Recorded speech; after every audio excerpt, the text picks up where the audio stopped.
जेलामध्ये टाका मला. माझे कामधंदे सोडून मी नाही थांबणार इकडे.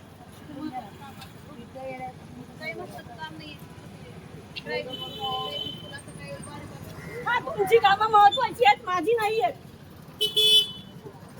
लोकांचे पैसे घेतलेले आहेत मी. बरोबर, आपल्याला गाड्या सोडा, लोक थांबतात तर थांबू दे. चला आपण बसू. आपल्याला उडवून घेऊन जाणार. थोडी पण मध्ये आलं ना, पुढे उडू द्या. आपल्याला उडवतं द्या ना. काय यामध्ये या उडवते का?